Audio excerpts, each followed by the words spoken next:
Muy buenas noches, ¿me escuchan? Buenas noches, sí, es Buenas correcto. noches, licenciado Luis Buenas noches, doctor. Sí se le escucha. Buenas noches, licenciado. Ahí estamos, doctor de Matavela. Solo le voy a terminar de dar el anuncio a los compañeros. El examen extemporáneo está para el día jueves 7 a las 8 de la noche, las 3 secciones a la misma hora. Ese fue el anuncio que el doctor nos dijo que hicieran los compañeros, por favor. Doctor, era el único anuncio que usted me había encargado, por favor. Así es. Extemporáneo para el jueves a las 8 de la noche. El tiempo suyo, doctor, le agradezco. No, muchísimas gracias, Guillermo. Vamos a dar inicio entonces a la sesión que teníamos para la noche de hoy. Estábamos tratando lo relativo a los delitos que atentan contra la libertad y la seguridad de las personas. En la sesión anterior que hablamos específicamente de los delitos contra la libertad individual, estuvimos hablando del delito más grave que era el plagio, secuestro, las detenciones ilegales, la tortura, las aprehensiones ilegales, etc. Sin embargo, habían quedado pues para la agenda de hoy lo relativo a los delitos que específicamente atentan contra la seguridad individual de las personas. Y aquí es donde abordamos pues los diferentes tipos de allanamiento de morada. Eso está en la agenda de hoy. Luego la sustracción de menores de edad, el delito de coacción y amenazas. Sin embargo, les voy a agradecer que incluyamos en la agenda de hoy y también rogarle al licenciado Hernández que me incluya también para efectos de informes en la agenda de hoy lo relativo a la violación y revelación de secretos, los delitos contra la libertad de culto, sentimiento religioso y específicamente delitos de inseminación artificial. Estos últimos delitos que no están en la agenda, la verdad es que no están porque no tienen la relevancia de la que les hablé el primer día de clase. Entonces, delitos que son poco relevantes o que no tienen ninguna relevancia dentro de la jurisprudencia de Guatemala, pues los vamos dejando para que ustedes los analicen en su estudio particular. Pues tenemos obligación de saber y conocer todo. O incluso de nosotros, en la medida de lo posible, como ahora, pues les doy un análisis pues más rápido. Pero no son, como vamos a ver, pues en el momento en que nos refiramos a ellos, pues de tanta relevancia como los que explicamos detenidamente acá en la clase. Pero pues vamos a incluir esos con la venia de ustedes en la agenda de hoy. Bien, empezamos con el allanamiento de morada. La verdad es que cuando nos hablan de allanamiento de morada, inmediatamente nosotros entendemos de qué se trata. Entrar sin autorización a una casa, sin la autorización, contra la voluntad o clandestinamente. Dice. En la doctrina habla de dos tipos de allanamiento: del allanamiento activo y el allanamiento pasivo. El Código Penal guatemalteco en el 206, cuando se refiere al allanamiento, describe los dos tipos de allanamiento en un mismo tipo. Dice: el particular que sin autorización o contra la voluntad expresa o tácita del morador, clandestinamente o con engaño, entrare en morada ajena o en sus dependencias. Entrare en morada ajena a sus dependencias. Ese es el allanamiento activo. Entrar sin autorización, contra la voluntad o clandestinamente a una morada ajena a sus dependencias. Allanamiento activo. Pero luego dice, o permaneciera en ellas. Ese es un allanamiento pasivo. Permanecer en ellas, ¿qué quiere decir? Que el sujeto activo entró con autorización. Tuvo autorización para entrar, tuvo el consentimiento del morador, pero luego ya no quiso salir. Ese es un allanamiento pasivo, o sea, permanecer en una morada sin autorización del morador. Es importante hablar acá de, efectivamente, tal y como lo dice el código, de moradores y moradas, porque van a ver ustedes cómo se complica esto en la práctica. Aunque acá, pues, si ustedes leen esto, pues uno cree que es muy sencillo, porque está muy claro. Pero vamos a ver que en la práctica esto es complicado. El 206, el 207 habla de una grabación específica. Si los hechos descritos en el artículo anterior, o sea, en el allanamiento, se ejecutaren con simulación de autoridad,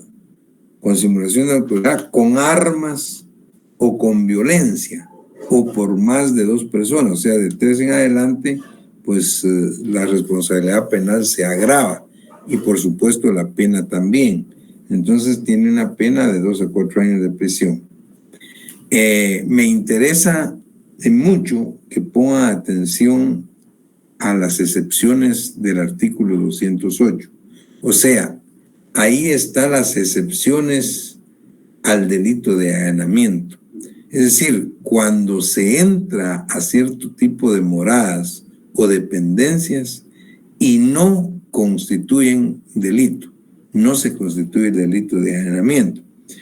En el 208 dice, lo dispuesto en los artículos 206, que se refiere al allanamiento que ya leímos y explicamos, y el 434, esa es otra cosa, se refiere a la violación de sellos. No es aplicable al que entra en la morada ajena para evitar un mal grave para sí mismo, a los moradores o a un tercero.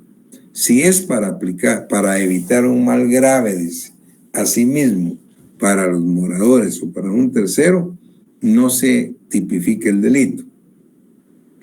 Tampoco tiene aplicación el delito de allanamiento respecto, oigan esto, de los cafés, de las cantinas, de las tabernas, de las posadas, de las casas de hospedaje y demás establecimientos similares, los moteles, por ejemplo.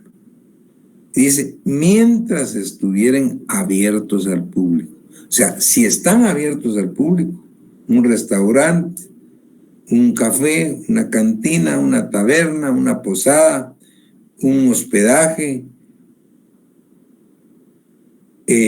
no hay allanamiento de morada si está abierto al público. Pero, ojo, pero, eso es importantísimo, no están comprendidos en la excepción las habitaciones privadas de hoteles, de hospedajes, de posadas, de moteles, etcétera.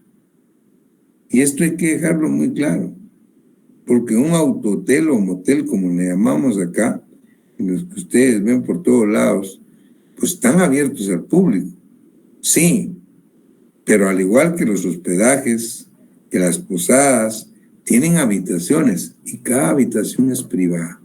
Ahí no se puede entrar sin autorización de juez competente. Eso es bien importante y el código lo dice claro. Si ustedes, pues, esto es todo lo que dice sobre el allanamiento de morada y tal y como lo hemos mencionado y tratado de explicar, es qué sencillo es, qué fácil. Pero vean que en la práctica esto es bien difícil. Cuando tenemos casos prácticos, casos que se dan en la jurisprudencia nuestra o en los medios de cultura nuestro, esto es complicado.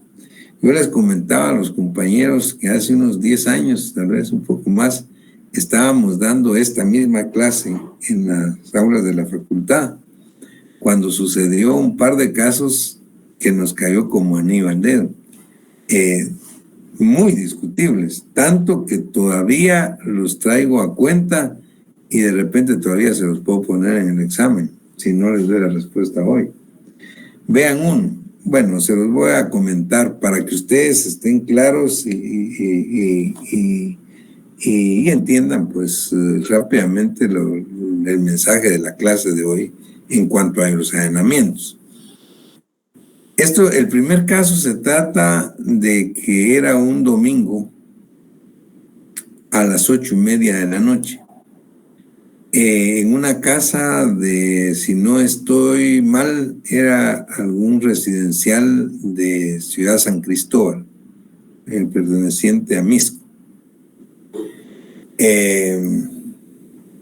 Una familia estaba 8:30 cenando y reciben una llamada de un vecino y el vecino le dice, mira, a la señora, mira, está tu esposo, pues Roberto ahí. Sí, le dice, aquí está.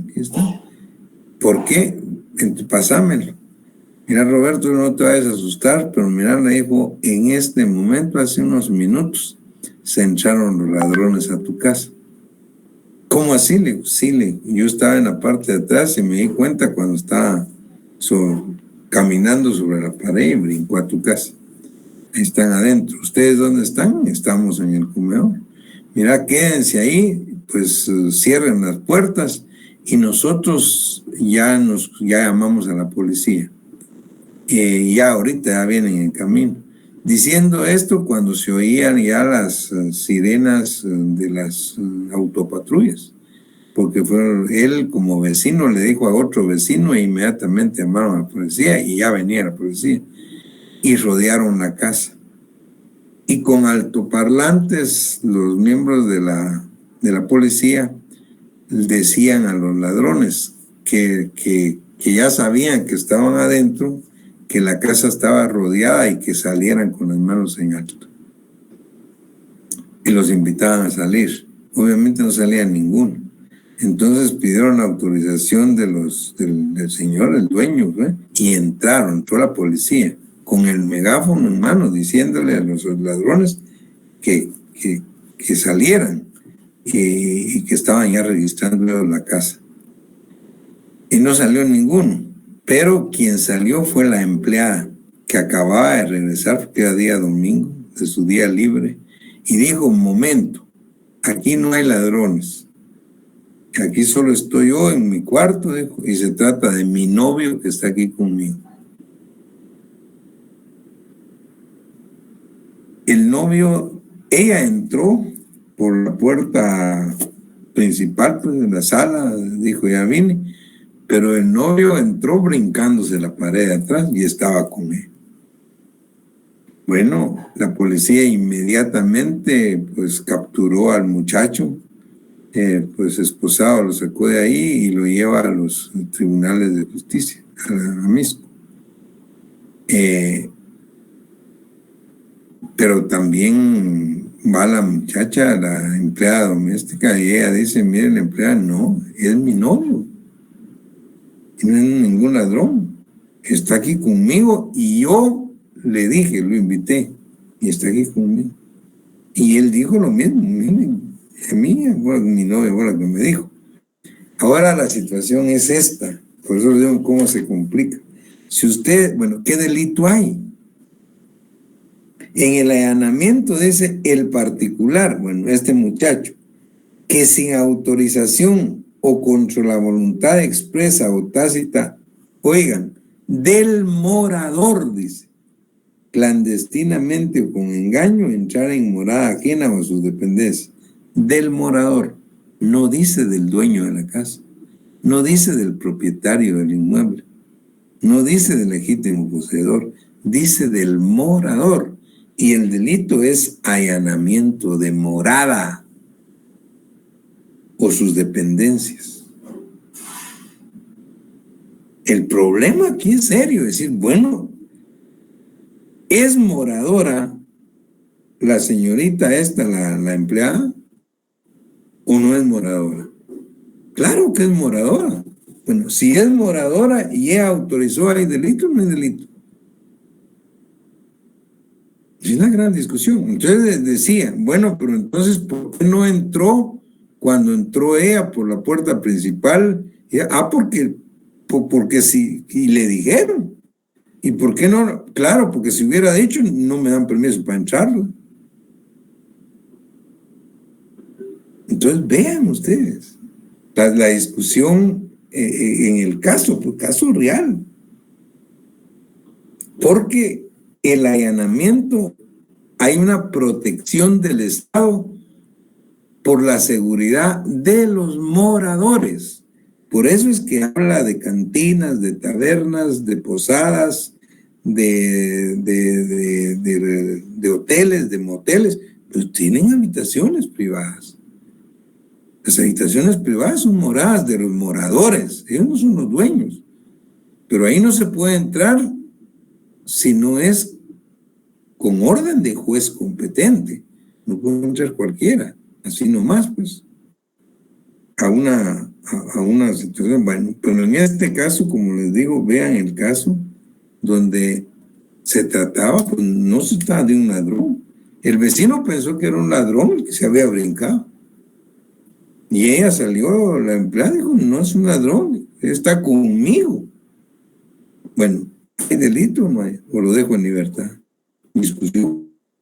Pues, caso para ustedes. Pero todavía tenemos otro, que en esos mismos días, vean qué increíble, se dio otro caso incluso más complicado. Ese fue de la zona 6. Una familia, en la zona 6, un señor, su esposa y su hija de 20 años, por cierto, era una estudiante universitario, tenía su novio que también era compañera de, ambos tenían 20 años. El novio le llaman novio oficial, decía. No sé si todavía dicen así, pero él tenía oficial porque tenía autorización para entrar, pues él entraba a la casa, su novia la iba a dejar, estaba adentro, etcétera. Convivía con su novia y con los papás de él. Regularmente, por los días sábados, la llegaba a 3 a mediodía y la llegaba a dejar a las 8 o 9 de la noche después de que iban a algún lado o a cenar después, qué sé yo. La verdad es que un sábado dice que el caso se trata de que los dos señores les pusieron ir al cine y se fueron al cine, pero antes de entrar al cine los papás, los señores, empezaron a discutir entre ellos y resultaron peleando. Se disgustaron de tal naturaleza que ya no entraron al cine. Entonces se regresaron a su casa. Y regresaron a las 5:30 de la tarde a su casa. Pero les pareció raro que cuando regresaron vieron al carro del novio de la hija enfrente de la casa. Y lo que es raro, ellos seguramente vienen a las 8 o 9 de la noche. Pero como ellos sabían que nosotros no íbamos a estar, qué raro.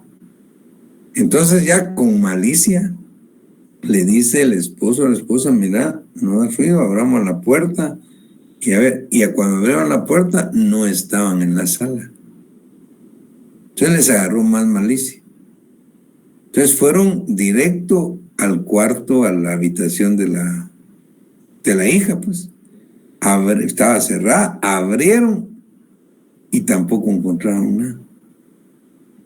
Bueno, la verdad es que los encontraron en la cocina de la casa, pero en la cocina el muchacho tenía el pantalón abajo de la rodilla y el vestido arriba de la cintura. Imagínense el relajo que se armó en ese momento ahí. El señor, pues, muy enojado, le dijo al novio que era un abusivo, que había abusado de su confianza. y que inmediatamente se retirara de ahí y que ya nunca jamás le quería ver la cara. Pero imagínense cómo ahora estaba enojado el papá y la mamá. Y le dijo que inmediatamente saliera de su casa. Pero la novia, la muchacha, le dijo, mira, por favor no te vayas, porque si te vas a ver qué me van a hacer a mí. Entonces el muchacho les dijo, mire, señor, yo no me voy, yo me quedo aquí. ¿Y cómo que te vas a quedar? Pues me quedo aquí, yo aquí no me voy. Pues inmediatamente llamaron a la autoridad, a la policía, ¿no? Y la policía lo fue a sacar de ahí y se lo llevaron. Y con él salió también la patoja, la novia, y dijo, miren, el juzgado, yo fui el que le dije que no se fuera. Por eso es que él no quiso salir, porque yo le dije. La pregunta es, ¿qué hay en ese caso, pues, para ustedes? Casos reales, ¿qué hay? Sí, ¿por qué delito le pueden imputar? Los dos mayores de edad, con pleno consentimiento. Y no estamos hablando, porque no estamos hablando de si hubo o no relaciones, tuvieron o no, probablemente no había pasado nada. Le estoy hablando del cuadro, cómo lo encontraron y qué sucedió. Pero entonces, inmediatamente, lo que pudieron haber pensado es un allanamiento pasivo. Él entró con consentimiento, con autorización, pero ya no quiso salir. Ese es el allanamiento pasivo de la parte final del 206. Cuando le dijo, yo no salgo de aquí. Ay, ¿cómo que no salgo? Y el propietario, ¿no? Sí, pero miren lo que dice. La pregunta es otra vez, ¿la hija será moradora o no? Si ella es moradora y ella le dijo, yo fui la que le dije que no se fuera y ya estoy acá. Entonces, ¿hay delito o no? Y en todo caso, ¿qué delito o delitos hay en el presente caso? Ese fue el examen que les pusimos a los muchachos ahí. Ya nos resuelvan ustedes. Si quieren se los resuelvo ahorita o se los dejo para el examen. Ahí tienen un caso para el examen. Bien, o sea, en la práctica eso se complica, pues. O sea, aparentemente, como les decía, es muy sencillo. Pero en la práctica esto se complica. Porque si ustedes ven la ley, el Código Penal no habla de propietario de la casa. No dice el dueño. No dice que el que entra sin la autorización del dueño, sin la autorización del propietario. Nos dice sin la autorización del morador a la morada o sus dependencias. En este caso la pregunta es, ¿la hija será una moradora? Si ella es moradora y ella está dando la autorización, en el caso de la empleada será moradora y ella da la autorización. Les comentaba otro caso a los muchachos. Recuerdo de que una familia venía un día domingo del puerto de San José, camino de Escuintla, y ya era tarde, el señor salió tarde para no agarrar tráfico. A las 10:30 de la noche se le descompuso el carro a medio camino. ¿Y qué hacía? Tenía sus dos hijos, uno de 6 años y la otra niña de 4, y su esposa. Eran 10:30 de la noche, no había ni un alma en el camino. Entonces él empezó a ver qué tenía por ahí cerca y nada, había una casa enfrente, pero vio que tenía candado la puerta. Y vino y rompió el candado y se entró a la casa.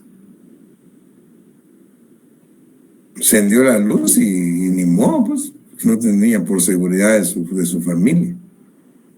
Un vecino de esa casa llamó al dueño de la casa y le dijo, mira, le dijo, yo pensé que te había sido para la capital. Sí, le dije, me vino. No, pero si yo miro que aquí en tu casa hay luz, ahí está. No le puedo hacer que luz, yo dejé bien cerrado. Y ahí se armó otra vez. Lo único es que pues llegaron hasta la mañana siguiente, cuando llegaron con la policía, efectivamente estaban estos señores adentro, pero obviamente esto se entiende más porque hay una excepción y por un estado de necesidad, pues que lo leímos. Cuando dice lo dispuesto en el artículo 206, o sea, el allanamiento no es aplicable, dice al que entra en morada ajena para evitar un mal grave para sí mismo. A los moradores lo van tercero. Él con esto evitó un mal grave a su familia, a sus dos niñitos. Sí, pero lo que alegaban en ese caso era sí, pero a las 6:30 de la mañana estaban nadando en la piscina, pero a las 6:30 estaban desayunando con los frijolitos, los huevitos y todo lo que había en la cocina. Entonces, ¿hay o no hay allanamiento? Otra vez, ¿qué delito hay ahí? Vean ustedes los casos en la práctica, son difíciles. Casos que pasan cualquier día. Entonces habría que hacer un análisis detenido de cada uno de ellos. Imagínense, ese es el trabajo pues delicado de los que hacen, los que hacemos derecho penal. Los investigadores, los fiscales imputan, investigan para imputar, pues los defensores, los abogados defensores lo hacen para defender, pero hay uno que es el juez que va a resolver. Ahí tienen otro caso. A mí me parece más sencillo, más fácil, porque obviamente hay un estado de necesidad y en todo caso, pues no hay responsabilidad penal para mí. Debería de pagar pues el candado que rompió, la luz que utilizó, usar la piscina o si comieron y todo, pues ni modo. Y ya estuvo. Pero en los otros dos, ahí se los dejo para que los analicen y los estudien. Muy bien, eso es con respecto al allanamiento de morada. Luego tenemos a la sustracción de menores. Acá se trata de sustraer menores de edad. Hay dos casos típicos, la sustracción propia y la sustracción impropia. La que es más sencilla es la impropia, y voy a empezar por ahí. En el 210 dice, quien hallándose encargado de la persona de un menor de edad, no lo presentare a sus padres o guardadores, ni diere razón satisfactoria de su desaparición, será sancionado con prisión de 1 a 3 años. Aquí se trata de una persona que tiene bajo su guarda o custodia a un menor de edad. Y cuando los padres pues lo requieren, no lo entregan. Entonces ellos tendrán que dar, obviamente, razón de su paradero. Esa es una sustracción impropia. Para mí no hay mucho problema, no hay problema. Pero veamos la sustracción propia. El artículo 209. Quien sustrajere a un menor de 12 años o a un incapaz del poder de sus padres, tutor o persona encargada del mismo, y el que lo retuviere contra su voluntad, será sancionado con prisión de 1 a 3 años. Así dice la sustracción de menores. Ahí está claro. Pero, ¿qué pasa si a alguien se le antoja decir si esto no es un secuestro? Fíjense bien. Ustedes ya saben que es un secuestro. Es retener y llevarse a una persona con el propósito de canje, de rescate. Aquí no lo hay, pero luego dice u otro propósito ilícito similar. La pregunta es aquí, ¿qué pasa si alguien se lleva a un menor de 12 años del poder de sus padres? ¿Con qué objeto? ¿Con qué objeto se lo lleva? Bueno, si le tipifica una sustracción propia, tiene una pena de 1 a 3 años. Pero si le aplican Un plagio o secuestro es de 25 a 50 años. Miren la gran diferencia. Entonces, aquí podría haber un traslape. Aquí es donde hay que, de veras, hacer un análisis profundo de cada caso. Es decir, siempre regularmente se parte del elemento subjetivo del delito. Es decir, ¿qué pretendía el sujeto activo? Porque es obvio que si se van a llevar a un menor de edad del poder de sus padres con el propósito de canje o rescate, ahí está claro que eso es un secuestro. Pero luego dice otro propósito ilícito similar. Ahora, acá en la sustracción de menores dice quien sustrae a un menor de 12 años del poder de sus padres o lo retenga contra su voluntad. No dice con qué objeto. No dice con qué objeto. Entonces eso podría traslapar, hay que tener cuidado. Obvio que si no es, pues, por una situación grave, canje, rescate u otra situación muy grave, entonces estamos ante una sustracción de menores. Luego se habla de la sustracción agravada, de la inducción o abandono del hogar, eso es otra cosa. Quien indujere a un menor de edad, pero mayor de 10 años, a abandonar en la casa de sus padres, guardadores o encargados, eso está muy claro. Entrega indebida, quien teniendo a su cargo la crianza o educación de un menor de edad lo entregare a un establecimiento público o a otra persona, sin anuencia de quien lo hubiere confiado. Está muy claro, no hay ningún problema. Muy bien, tal vez lo más importante era lo que les dije en cuanto a sustracción de menores. Ahora tenemos el otro tema de la coacción y amenazas. Estos dos delitos, lo que nosotros hemos dicho desde el punto de vista doctrinario, es que son dos delitos que regularmente carecen de sustantividad propia. Es decir, no tienen autonomía la coacción y las amenazas. ¿Por qué? Porque en la mayoría de casos, o en los casos más delicados, estos dos delitos son elementos constitutivos de delitos más graves. Y cuando son elementos constitutivos de delitos más graves, quedan subsumidos. Y obviamente solo se aplican a nosotros. Los voy a leer y les voy a poner un caso para que lo entendamos.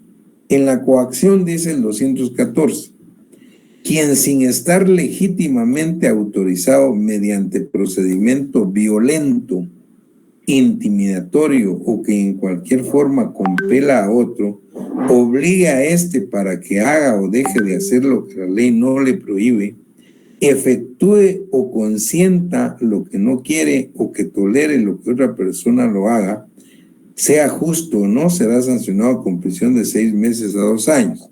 Eso es la coacción. Si la coacción se cometiere contra un funcionario judicial para que resuelva en determinado sentido o deje de resolver sobre un asunto de su conocimiento, la pena a aplicar será de 2 a 6 meses, se agrava. Esa es coacción. Oigan las amenazas.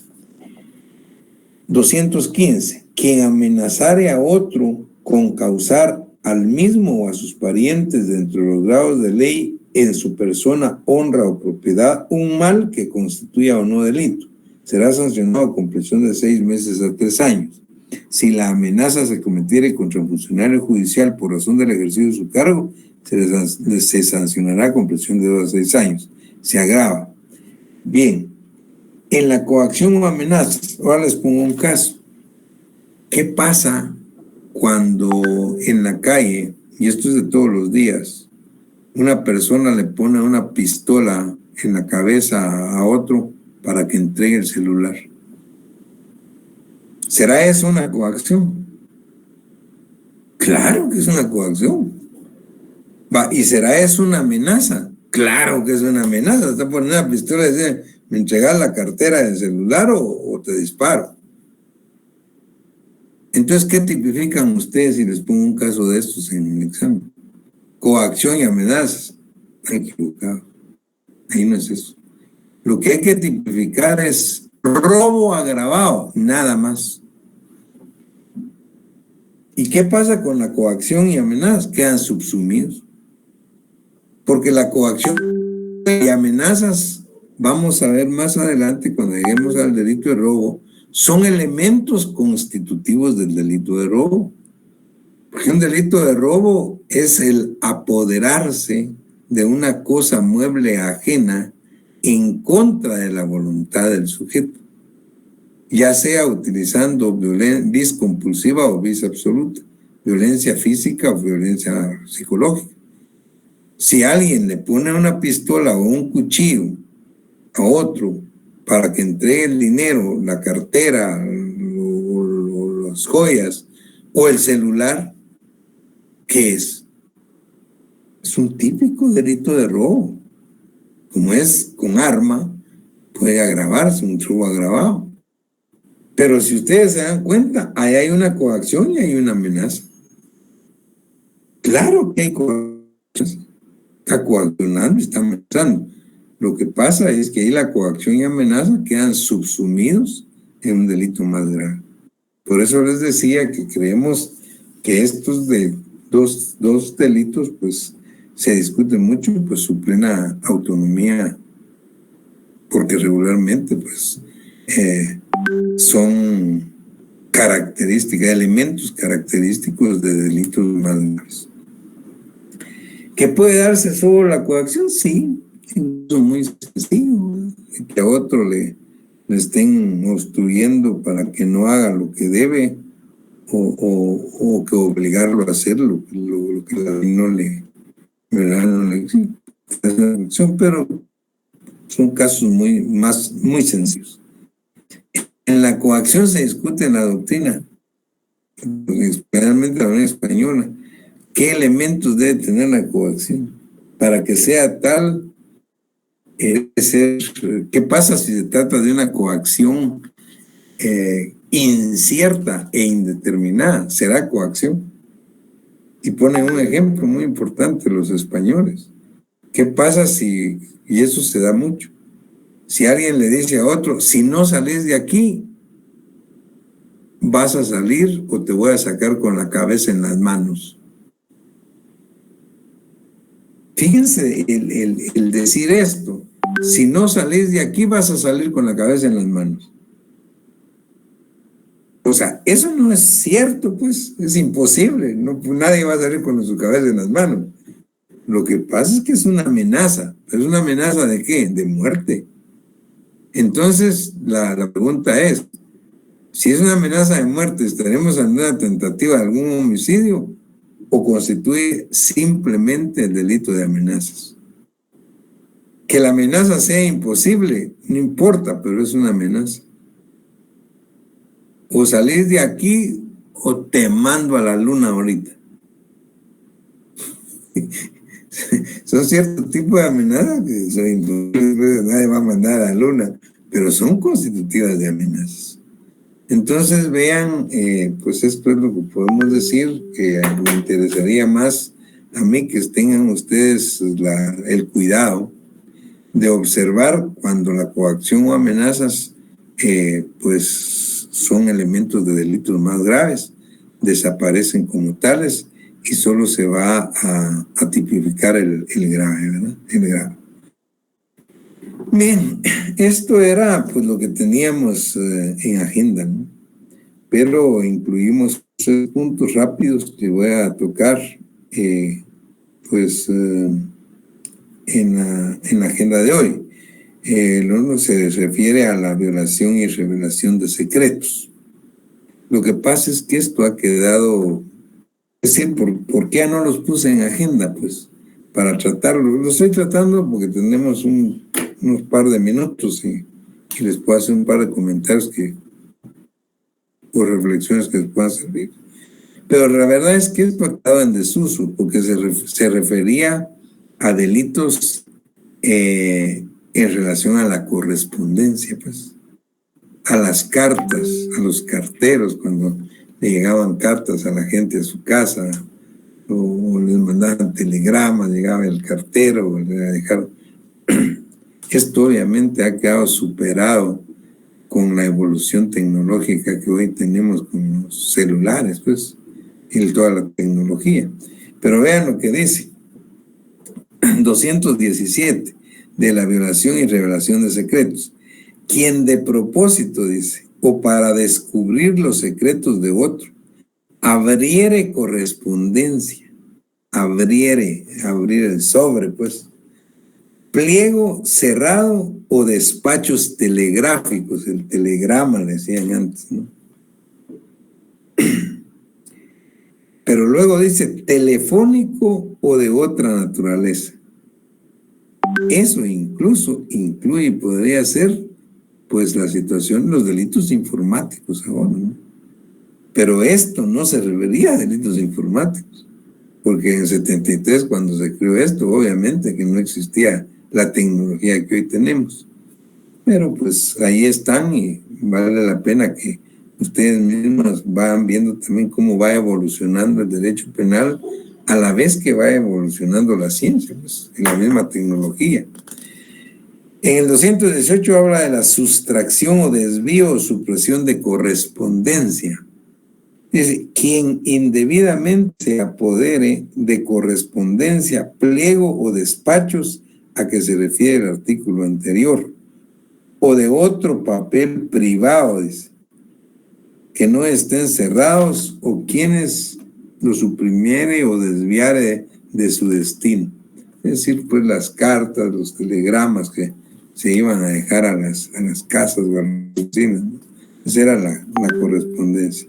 Obviamente que eso, pues, es más, ni siquiera cuando estaba de moda este tipo de correspondencia se daban estos delitos, menos ahora. O sea, podría en todo caso aparecer en un momento dado, aún con la tecnología actual, pero es muy, muy difícil, ¿no? Entonces solo quería hacerles referencia a eso. Pero luego están los delitos contra la libertad de cultos y el sentimiento religioso, que tampoco nos deberían estar quitando tanto tiempo, y por eso no lo había incluido en la agenda de hoy.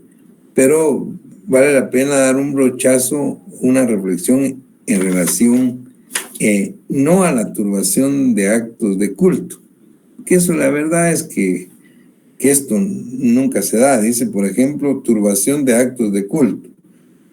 Quien interrumpa la celebración de una ceremonia religiosa o ejecute actos en menosprecio o con ofensa de culto o de los objetos destinados al mismo. Pues se puede dar y probablemente se dé, pero no llegan a los tribunales. Por eso es que nos pasamos pues, un poco desapercibidos.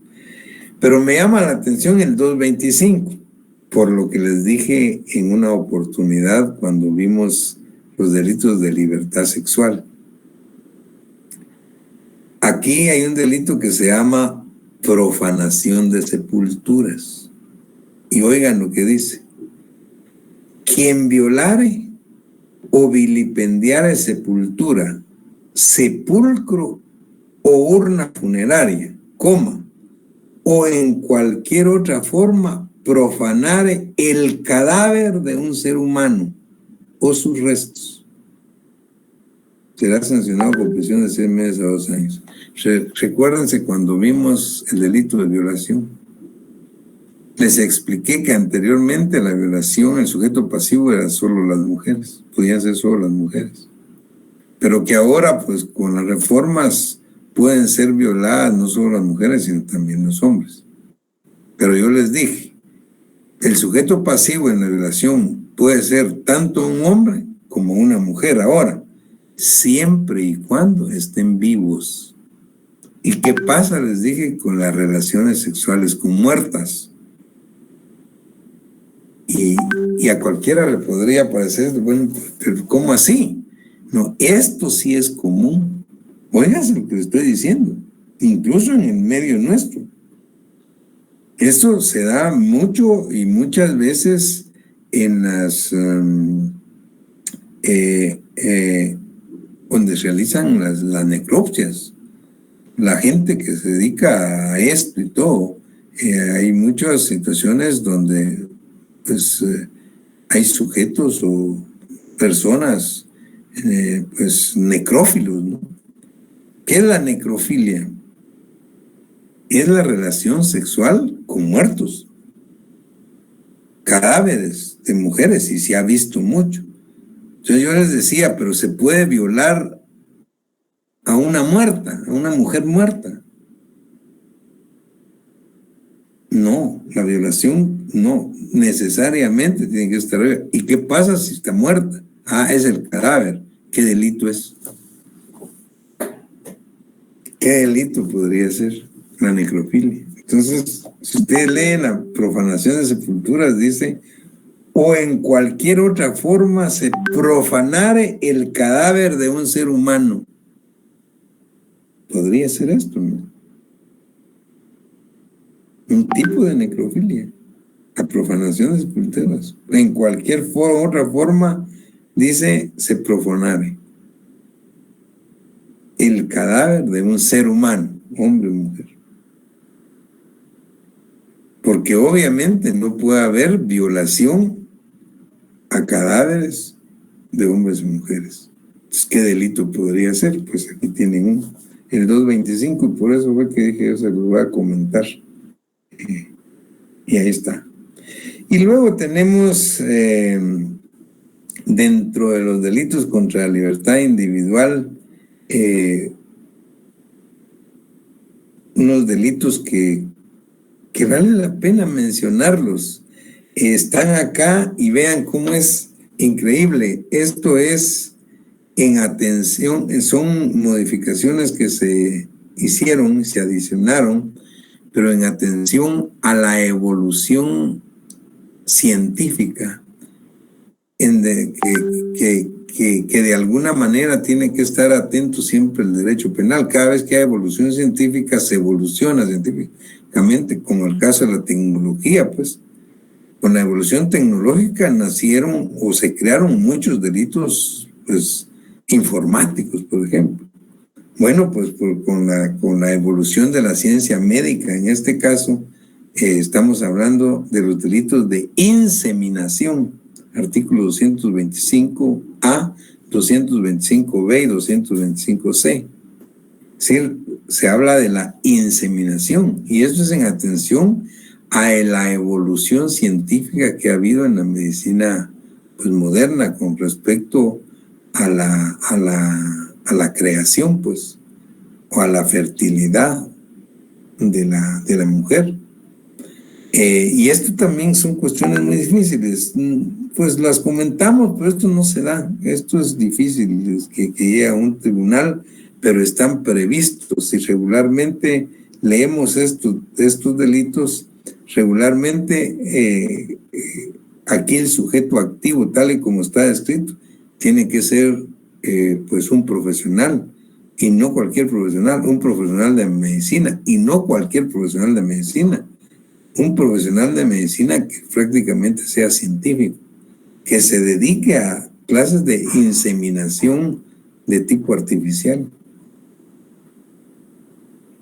Infertólogos, pues, infertólogos que hasta donde yo sé no hay más de 5 en todo Guatemala, ¿no? Esto es bastante complicado, pero los tipos penales están acá. Oigan lo que dice. Delitos de inseminaciones. 225A. La inseminación forzosa será sancionado con prisión de 2 a 5 años. Oigan, e inhabilitación especial hasta 10 años. O sea, tiene pena de prisión, una pena principal, y tiene una accesoria de inhabilitación hasta 10 años. El que se refiere al especialista que sin consentimiento de la mujer procurare su embarazo, utilizando técnicas médicas o químicas de inseminación artificial. Si resultara el embarazo, se aplicará prisión de 2 a 6 años e inhabilitación especial hasta 15 años.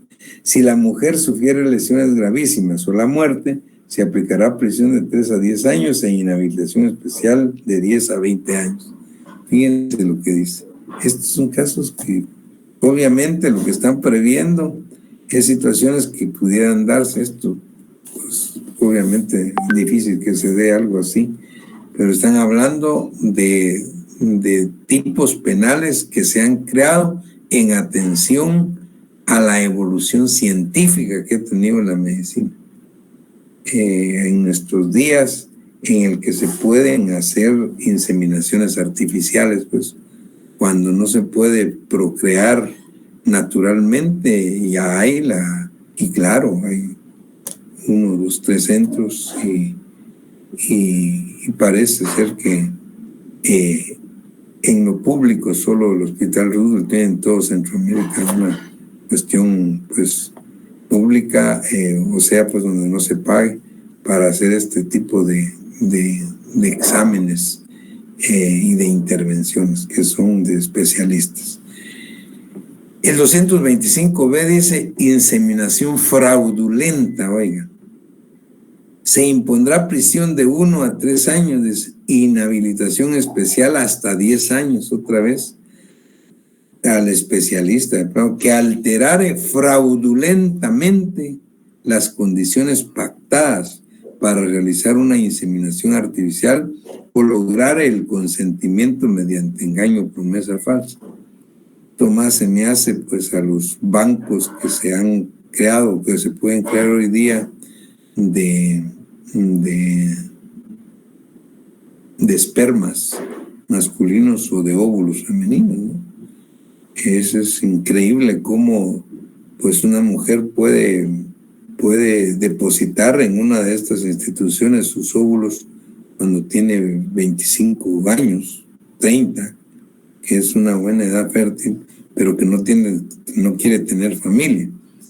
Y luego sacarlos para cuando ella tenga 35 o 38 años, y ahí que se los implanten, pues, para que los fertilice, pues, el esperma masculino de quien ella, pues, quiera, su esposo, su pareja o quien sea. Pero miren ese tipo de actividades, son eminentemente científicas que hoy día, pues, se pueden dar y se dan en nuestro país, pero ya el Código Penal tiene estos tipos. El 225C dice experimentación. Se impondrá de 1 a 3 años de prisión e inhabilitación especial hasta 10 años al que, aún con el consentimiento de la mujer, realizara en ella experimentos destinados a provocar su embarazo. Entonces, esto podría pensarse que es como un obstáculo al desarrollo científico.